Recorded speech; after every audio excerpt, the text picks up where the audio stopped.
Hi, my name is Joan Masters. I'm the Senior Project Director of Missouri Partners in Prevention. Missouri PIP is a statewide coalition of colleges and universities in Missouri dedicated to creating healthier and safer campus communities. As a statewide coalition leader, I spend a lot of time talking with campuses about how to plan and implement prevention that is successful and can change a community. And often we get frustrated in prevention. We don't know if what we're doing is working or we don't see enough of an impact. That's where the strategic prevention framework comes in. And it's really the best place to start in prevention.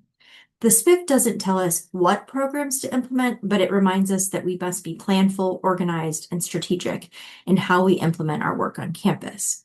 The SPIF is a nonlinear strategic planning model involving 7 elements, and I wanted to share more about capacity building, which is typically the second step after assessment to implement your prevention activities. So capacity is defined loosely as where resources and readiness meet, where a campus has enough financial resources, people resources, as well as has the readiness to take on maybe the most critical issues that they are addressing in terms of drug prevention on campus. But what I want to focus on today in terms of capacity is building the broad and diverse coalition membership that's really critical to capacity. So without a people, those resources or people with readiness to do prevention, we probably won't move very far with just one person either excited or with some dollars on campus to do prevention.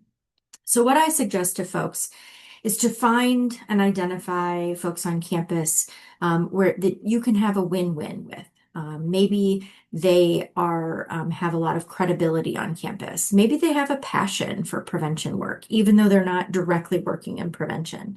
Maybe they have some power or clout on campus that can help get you into places that might be spaces with administrators to talk more about environmental change on campus.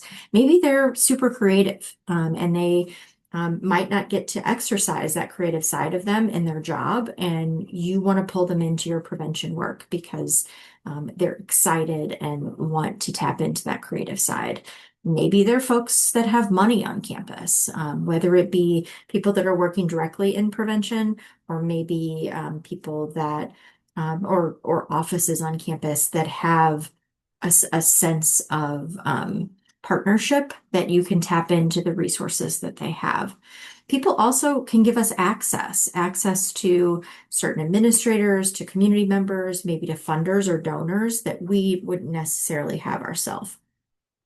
And the last thing that folks might have when you're thinking about potential members of a coalition or people to help you with capacity on campus is folks with experience. Maybe there's people that have been at your campus for 10 or 15 years and they know what's worked and what hasn't worked, or they can tell you a little bit more about the history of the campus as it relates to drug prevention. So when we're thinking about identifying what's in it for them as we're developing capacity, we need to think about having conversations with those folks and not just cold calling them and asking them to come to a coalition meeting. We want to cultivate that broad and diverse coalition membership, starting with individual meetings. Before the very first coalition meeting you ever have, take the time to have some small meetings ahead of time with those that might be most interested or most skeptical in your work and help to create those win-win situations.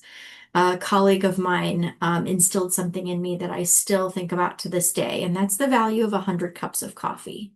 That doesn't mean you have to identify someone that might be a good coalition member and physically take them out to coffee. It might be just spending some time with them on your walk to and from your parking garage or your train, or learning more about them over lunch or before or after a meeting, or taking a walk on a nice day on campus and asking them a little bit more about themselves.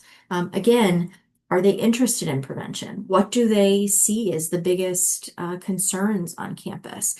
all of those relationships, all of those 100 cups of coffee that you're having with people before you ever set foot in that coalition meeting room will help set you up for success and develop greater capacity than if you just send out an email and invite a bunch of people to a coalition meeting and ask them to come and work on strategic planning. They will then associate that work with their job and less about the passion for the work and the shared responsibility of prevention. You also could choose to look at the causal factors or the risk and protective factors that you've identified in assessment and the assessment portion of SPIF and think about who needs to be at the table. So what we know is that on average campuses, students' decisions to drink are influenced by campus social norms and expectancies, campus policies, availability of alcohol, enforcement of regulations and laws, availability of alcohol-free social and recreational options. That's the same for drug use on campus as well. So identifying those folks on campus that might influence the social norms and expectancies, such as our folks that work in student development or those who plan student activities. Think about those who work with campus policies and procedures, such as administrators, the business office, our conduct officers. Think about those who are responsible for the availability of alcohol in your community. Again, those might be campus administrators if there's policies about alcohol use on campus, or it could be the folks in your local municipality in terms of how alcohol licensing is handled where your campus is. It could be enforcement of regulations and laws. Again, finding out who your key partners are in the work that you do related to law enforcement or conduct or public safety. They're going to be able to tell you a little bit more about what they're experiencing in terms of drug and alcohol use by students on campus. And think about those folks that influence availability of alcohol-free social and recreational options. Again, our campus activity partners. They might never think of themselves as preventionists, but in some ways, we must deputize all of these people as preventionists as we work forward to build capacity. Prevention is really all about building that shared responsibility and prevention, and that all of us can have a role in students' decisions to use alcohol or use drugs. And therefore, we have to think about identifying both our partners by what our win-wins might be, what their personal or professional interests are, or how folks on campus kind of link to those causal factors for potential coalition members. If I can leave anything with you, I would say this: have that 100 cups of coffee with folks. Don't cold call anyone to a meeting, please. And always keep in mind that the people you work with for students in terms of drug abuse on campus, that you are in that shared responsibility together. Good luck and happy connecting.